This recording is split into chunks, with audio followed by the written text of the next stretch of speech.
Buenas noches, tardes o días a todos, todas o todos los que nos escuchen.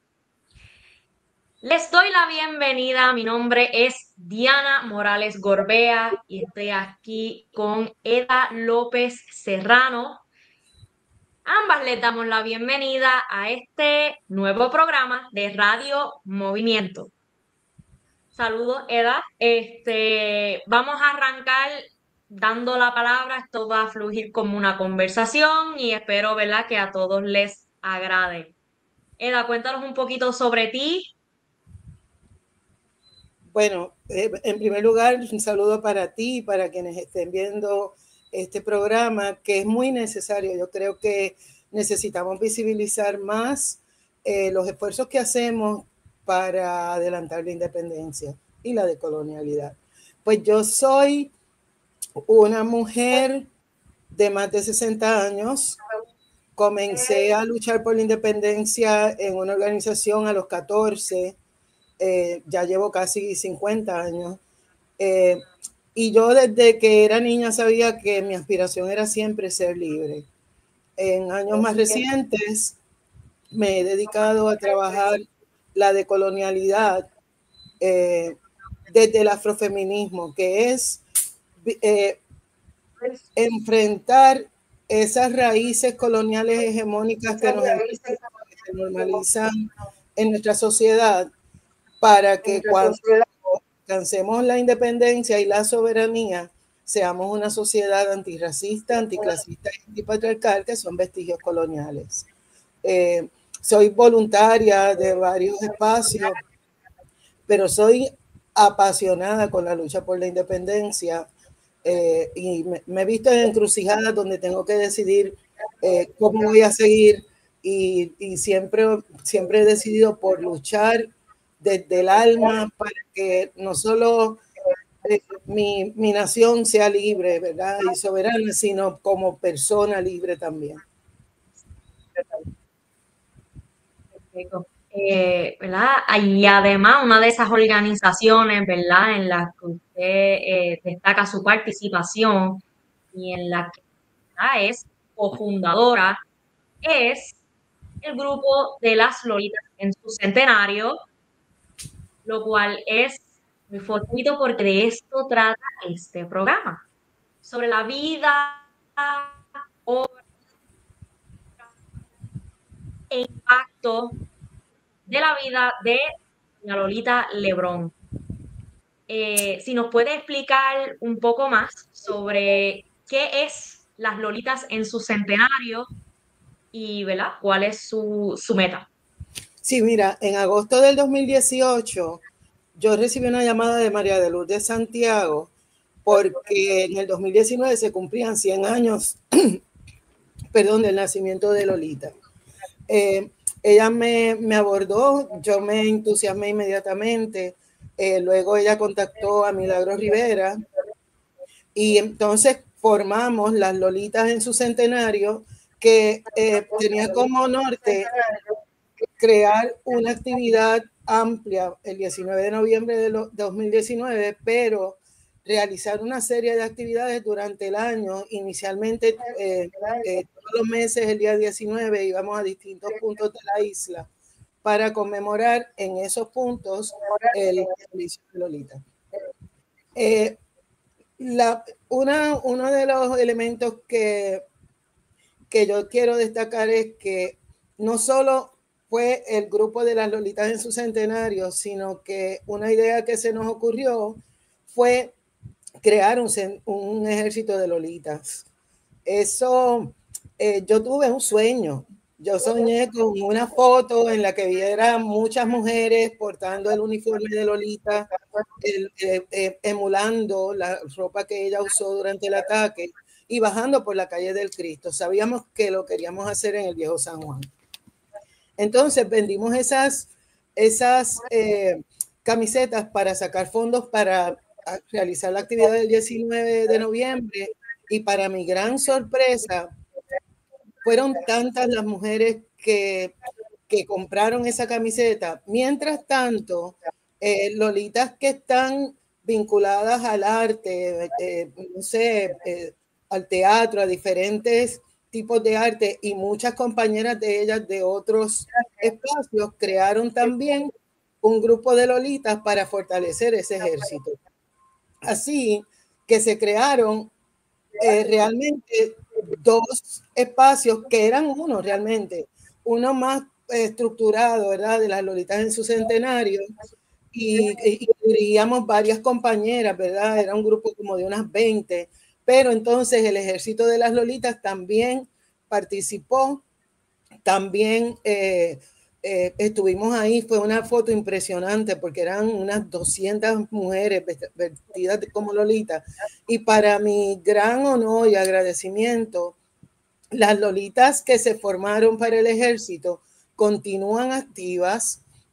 Esas lolitas marchamos, la última actividad que hicimos fue marchar en la marcha del 31 de agosto.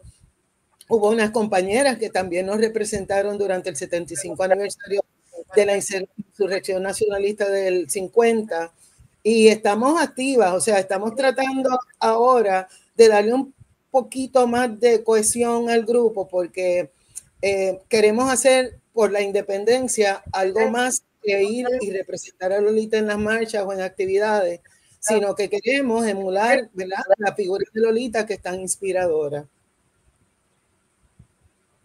Impresionante, me acuerdo de esas fotos. Las llegué a ver en las redes sociales y de verdad un gesto muy alto. Y ahora quisiera saber, ¿verdad? Que la gente que nos escucha, ¿verdad? Empezar a hablar de quién fue Lolita Lebrón, ¿verdad? Incluso de su gran gesta, por lo que la conocen mayormente, que es por su participación en el ataque al Congreso de 1964.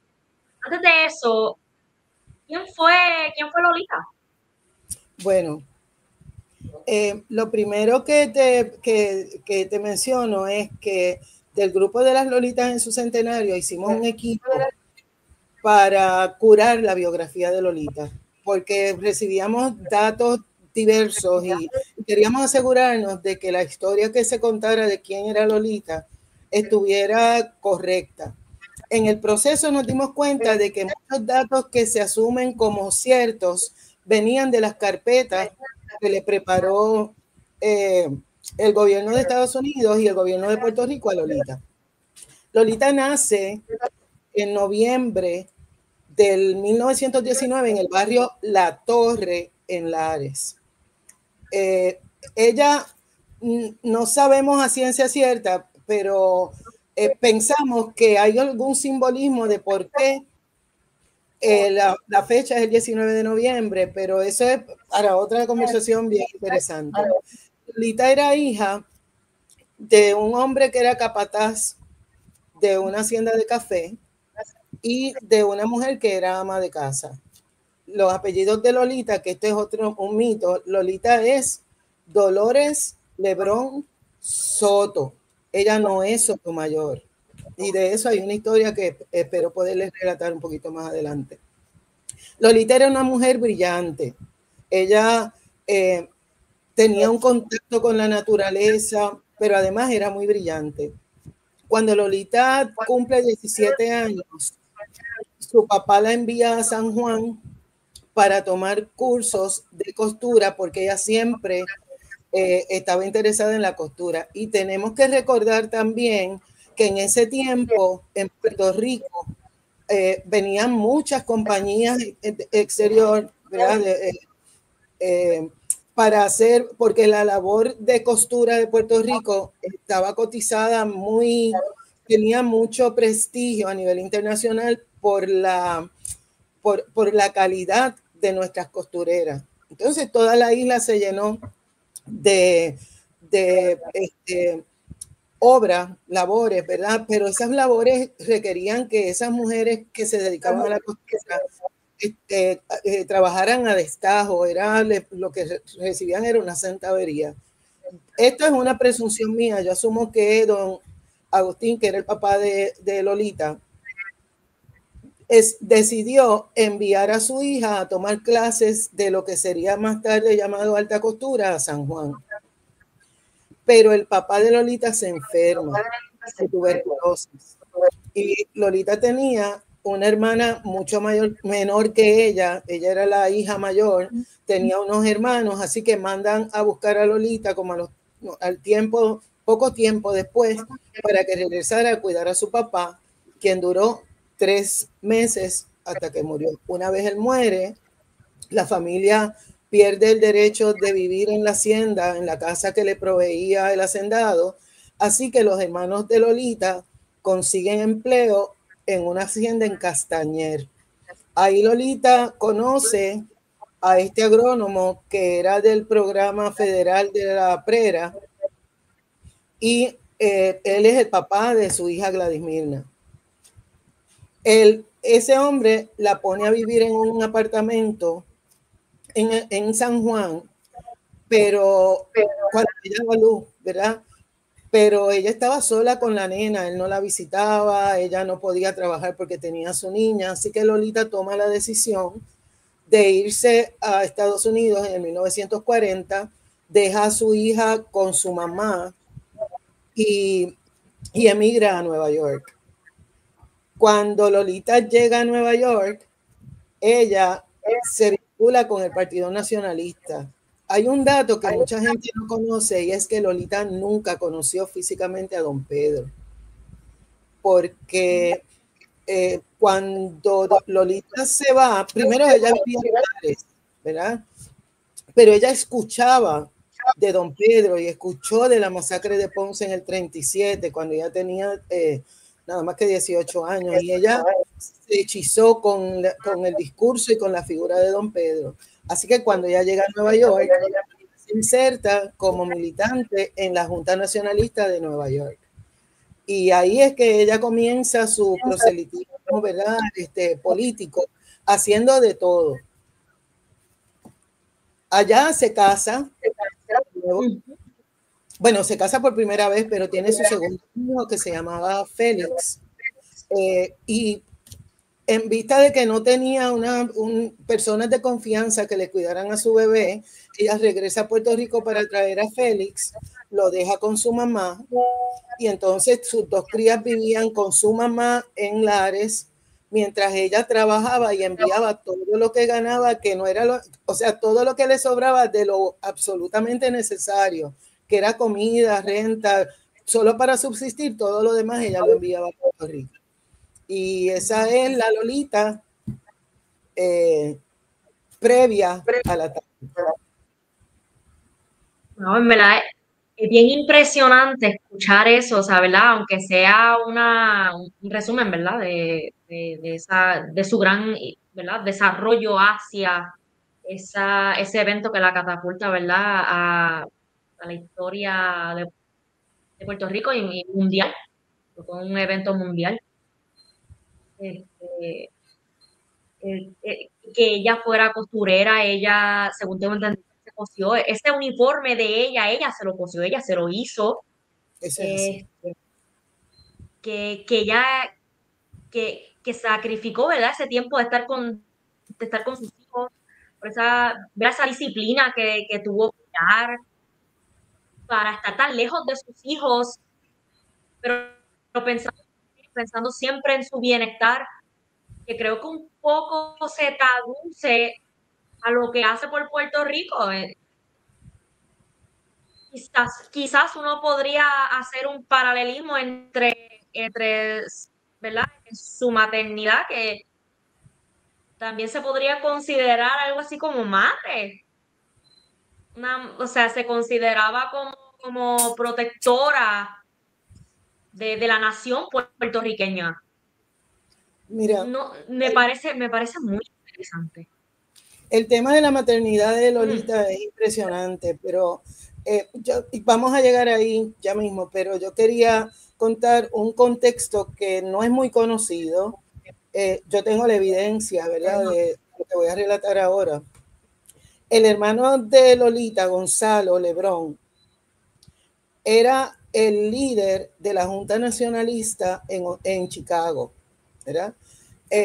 cuando Lolita recibe la orden de don Pedro, de manos de Ruth Reynolds, ella convoca a un liderato que estaba en Estados Unidos. Con la orden llegó una designación de don Pedro de que Lolita iba a ser la delegada en Estados Unidos del Partido Nacionalista.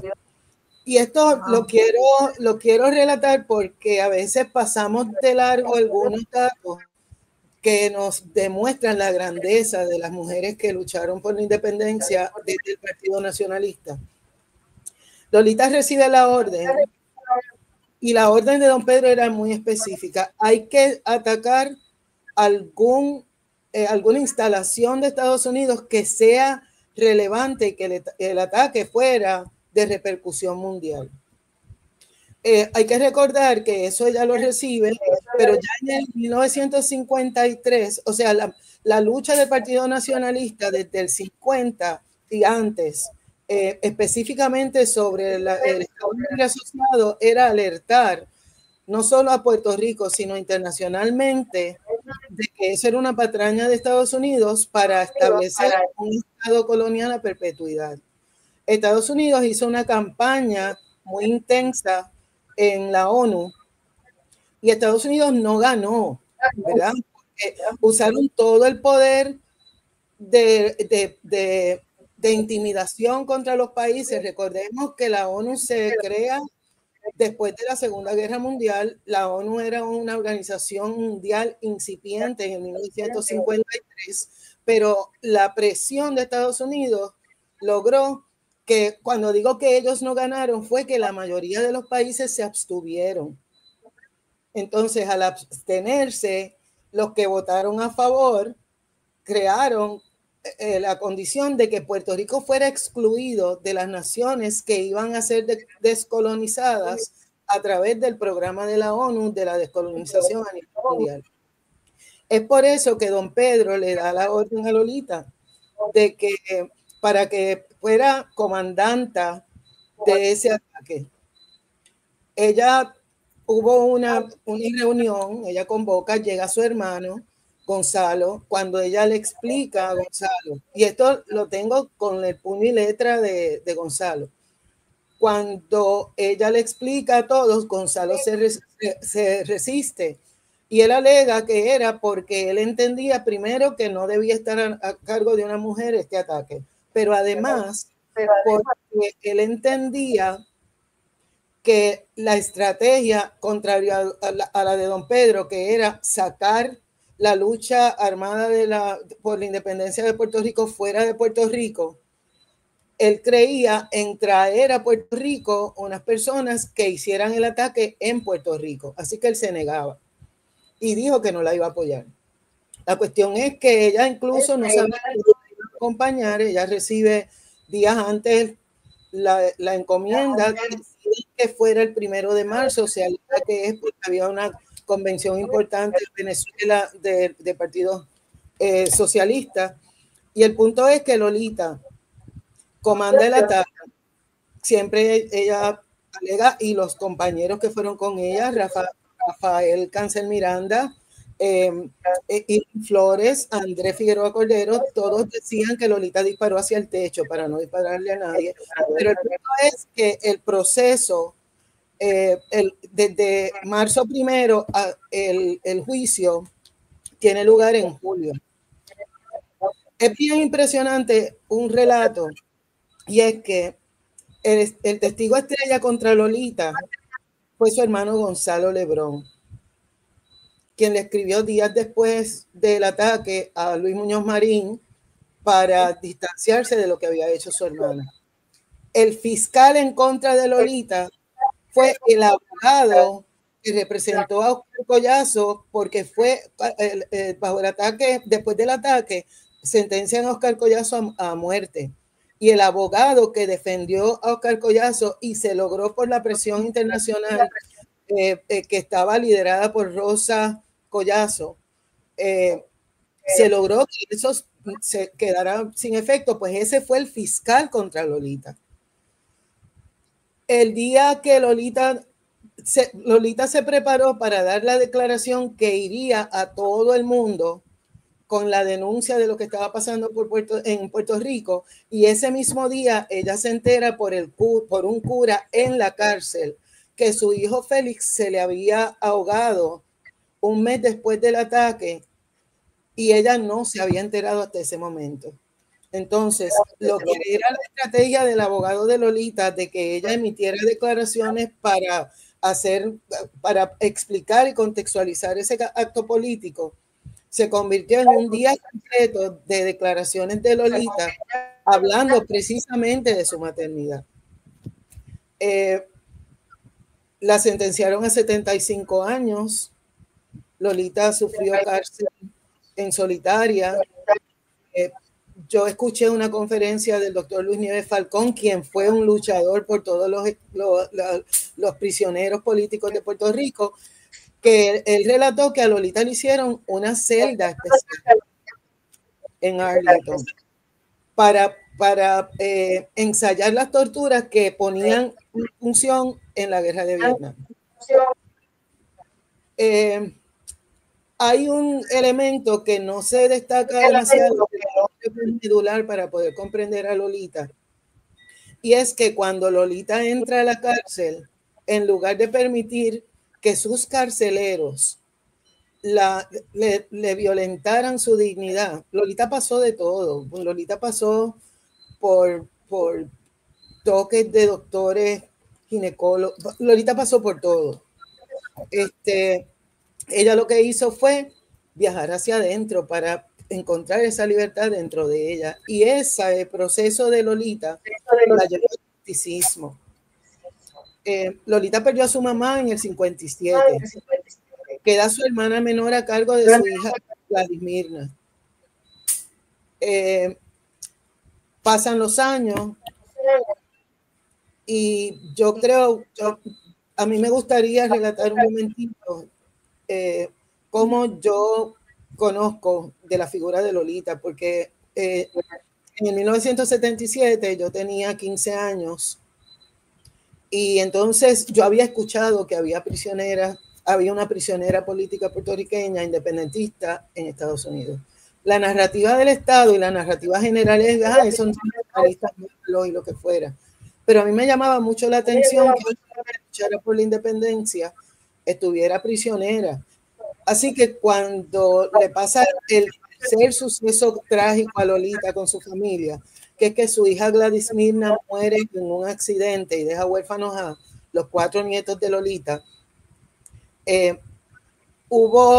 a Lolita no la dejaron venir cuando su hijo murió, cuando su mamá murió, pero en esta ocasión sí el Departamento de Corrección Federal le permitió venir.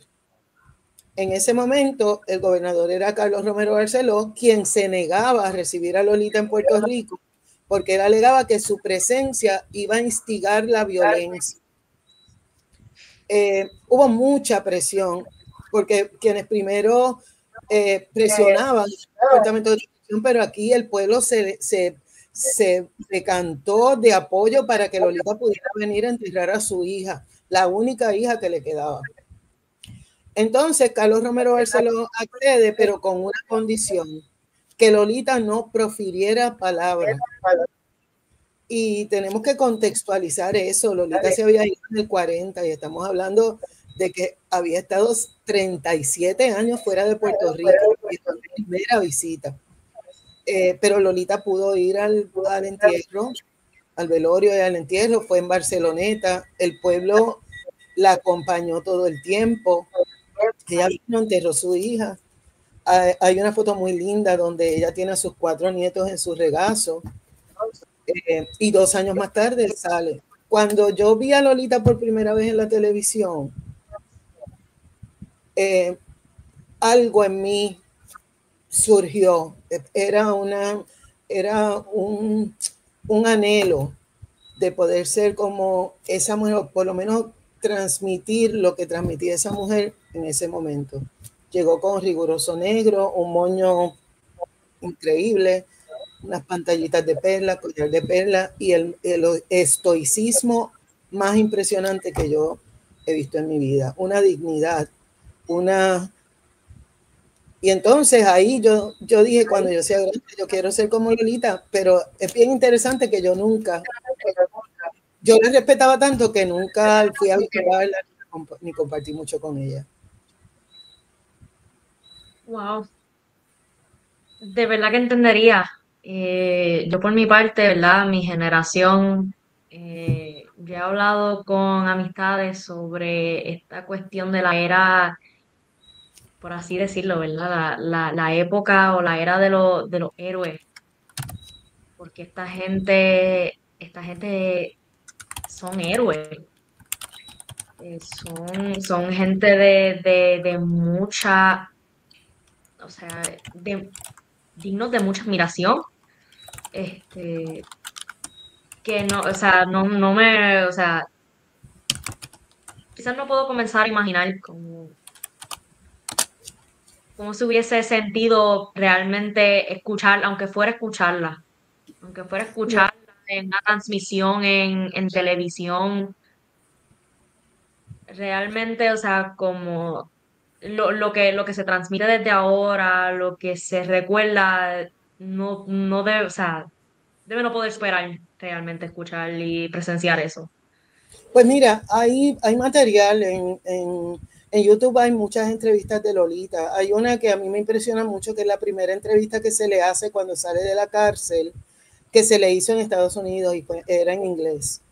Eh, a mí me pasó otro evento porque yo quería ver a Lolita físicamente y el día que llegaron los prisioneros políticos, que eran 4, porque Andrés Figueroa Cordero había salido poco antes porque estaba muy enfermo de cáncer y le dieron una clemencia para que viniera a morir a Puerto Rico. Yo tenía 17 años y estaba en la IUPI, mi primer año.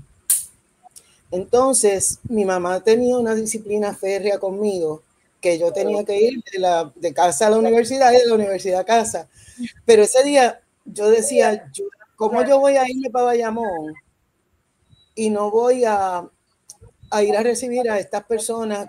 Oscar estuvo 29 años y el resto 20, 25, pero yo quería ver a Lolita. Y en un momento me siento al frente de la Yupi, en un murito donde vendían los libros, le decíamos el mercado negro porque eran libros usados de la universidad. Yo me siento allí y para un carro, el compañero dice muy entusiasmado, compañera, ¿quiere ir a recibir a nuestros héroes nacionalistas? Y yo no lo pensé, yo me monté en el carro de una gente que yo no conocía. Claro, en el camino yo iba pensando cómo yo voy a justificar mi tardanza porque no sabía que iba a llegar a las 10 de la noche. El punto es que yo pensaba que ella iba a salir de los pasillos del aeropuerto, pero a ellos lo sacaron, lo pusieron en un espacio donde los podíamos ver a través de la verja de Cyclone Fence y bajaban por una escalinata. Y yo nunca voy a olvidar la imagen de Lolita al salir de ese avión. Lolita nos miró. Era una mezcla de alivio, ternura, agradecimiento. Era como una mamá. Cuando vio la multitud que estábamos allí, Lolita nos miró de una manera muy distinta. Como Lolita era mística, cuando ella llega, había muchas ideas que ella tenía antes del ataque que ella había transformado. Y estábamos en un momento en que había mucho fervor por vincularse y por seguir la guía de Cuba, ¿verdad? Del comunismo de Cuba. Así que hubo sectores que empezaron a llamar a Lolita loca por su misticismo. Pero Lolita no cedió. Ella tenía un altar allá en la cárcel. Cuando vino, montó su altar donde quiera que vivió.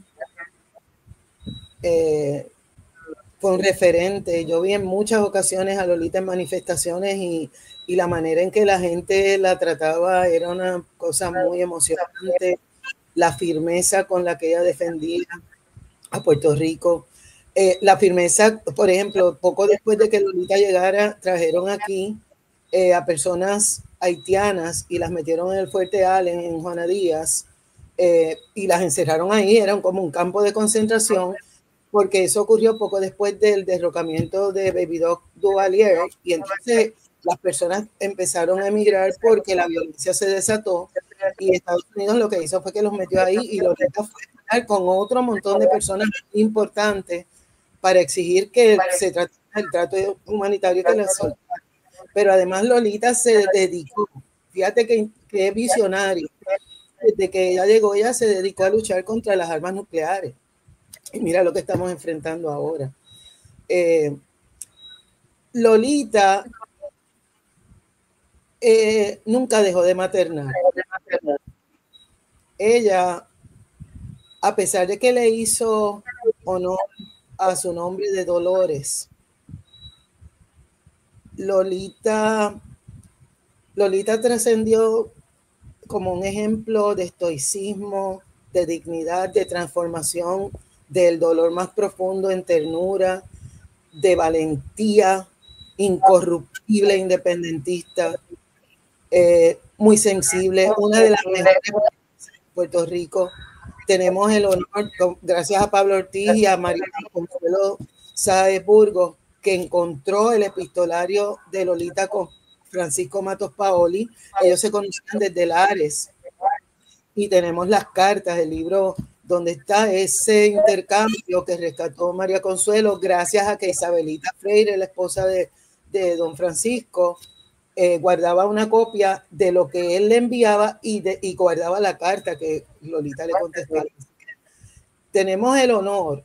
Yo me acuerdo el día que Lolita trascendió, yo llamé a don Heriberto Marín, quien es como mi papá. Lo conozco desde hace 45 años.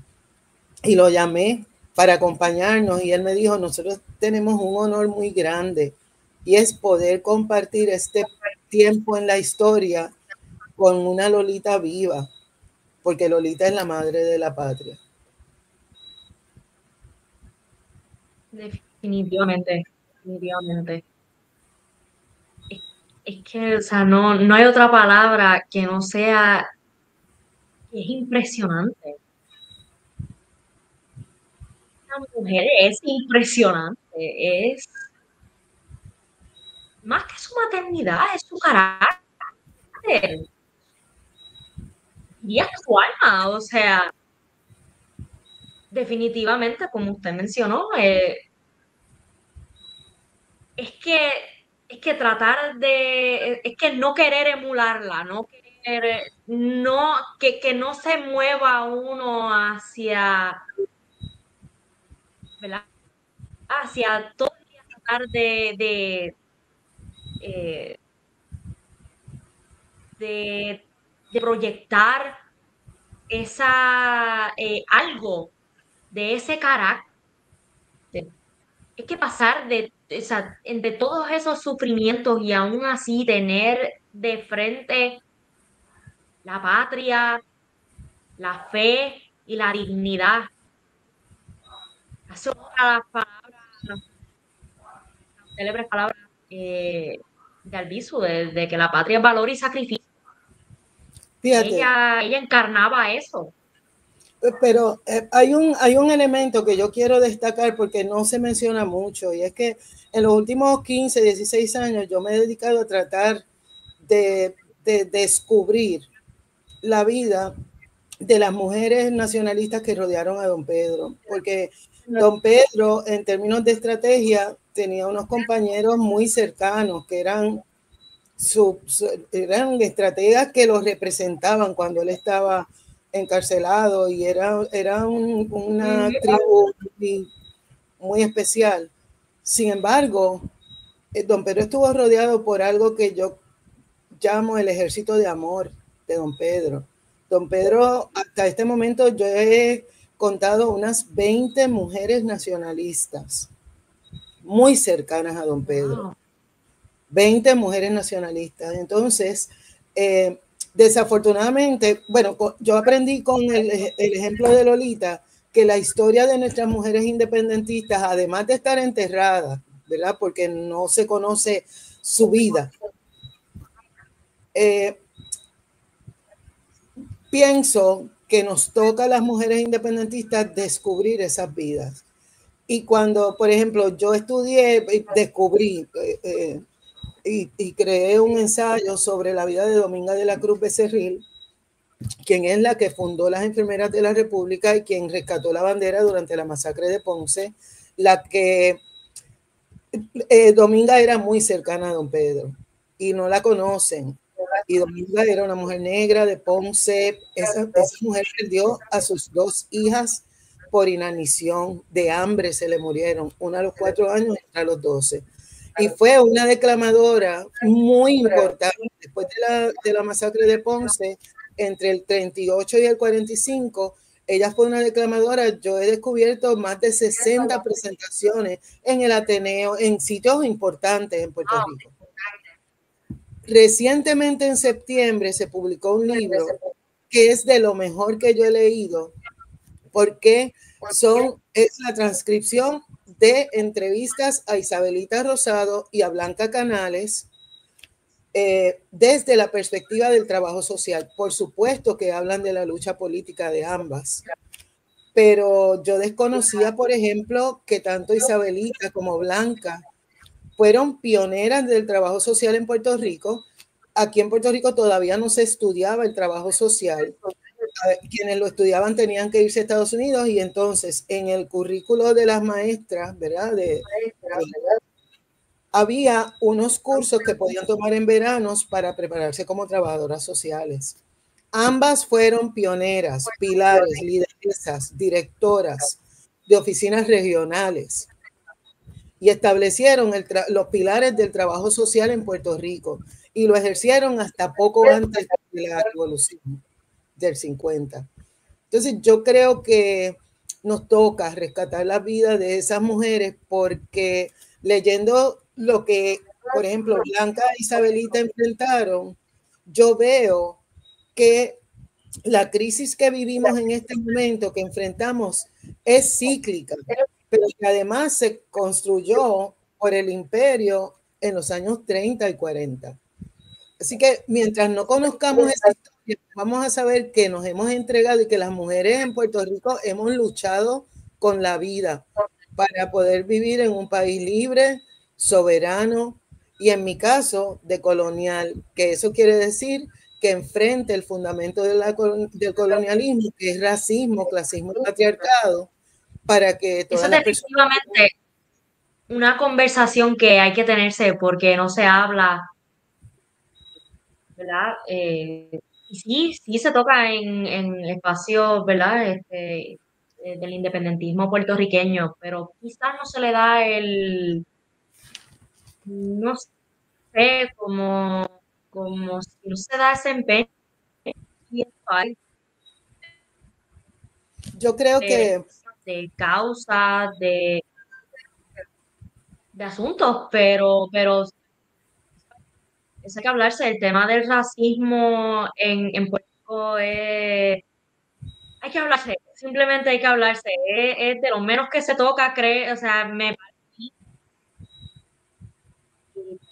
presenta tener un problema más tangible y más, ¿verdad? Que toca más a todo el mundo. Creo que yo pensaba que pienso. bueno, es normalizado, pero yo creo que son muchos los vestigios coloniales, ¿verdad?, que tenemos, que normalizamos. Por ejemplo, la estructura de poder de un salvador que venga y nos resuelva cuando la nación es del pueblo, ¿verdad? Yo creo que tenemos y estamos en un momento en que la situación nos emplaza a mirar, a tratar de articular una política distinta, porque el imperio y los gobiernos coloniales y aspirar a gobernar la colonia realmente es regresar al 52 de Luis Muñoz Marín. Tenemos que articular desde abajo hacia arriba un proyecto político, porque podemos hacerlo. La misma gente que nos superamos después del huracán María, ayudándonos nosotros porque el gobierno no hizo nada.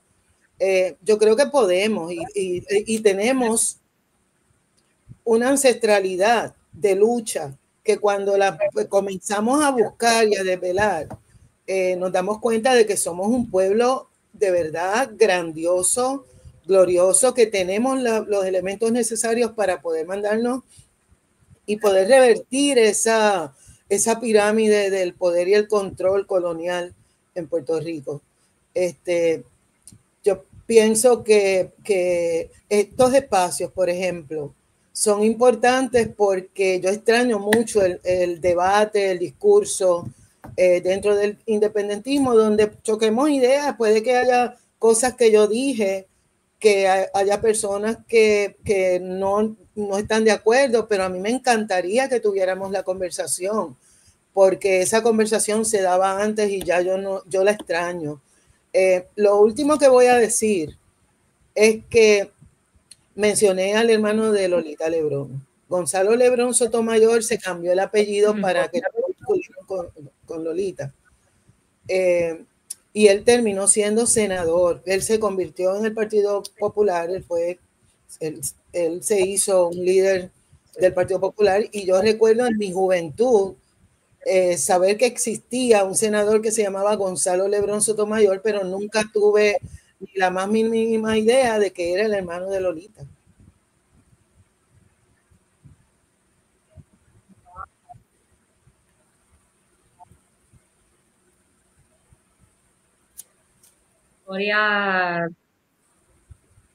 Historia definitivamente que me alegra poder haber capturado esto en este No, yo episodio.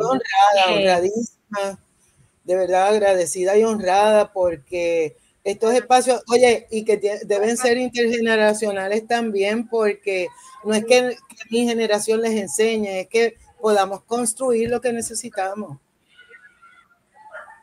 Definitivamente, definitivamente.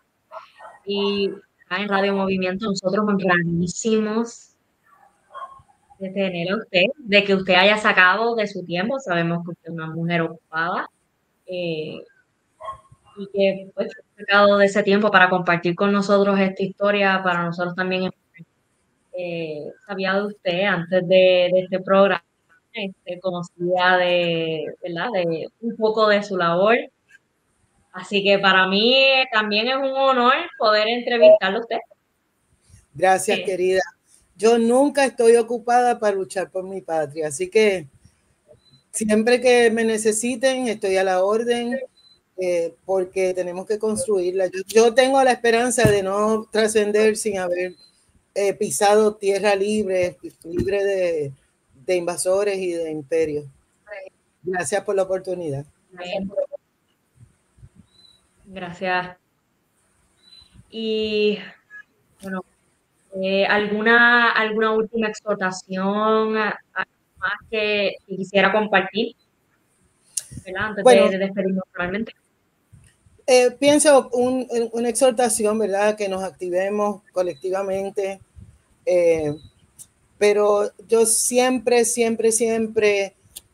pienso que debemos honrar los natalicios de nuestras mujeres, de nuestros hombres que dedicaron sus vidas a que pudiéramos ser libres. El de Lolita es el 19 de noviembre y cada 19 de noviembre para mí es un día, no del descubrimiento de Puerto Rico, que eso es otra conversación, sino del Día de la Madre de la Patria y de la Patria. Bueno, muchísimas gracias nuevamente, y ¿verdad? Para hacer hincapié en que estamos sumamente agradecidos de haberle tenido usted aquí, de su participación, de todo su trabajo, de todo lo que conoce, de haberlo compartido. Hasta entonces me despido. Nuevamente, linda noche, lindo día o linda tarde, no sé qué momento vean este video. Pero gracias por escucharnos y hasta el próximo programa, que viene igual. Gracias a ti, Diana, y gracias al movimiento en Negrón por mantenernos siempre enfocados en lo importante y lo urgente. Siempre vamos a estar a las órdenes de la patria. La matria. Matria.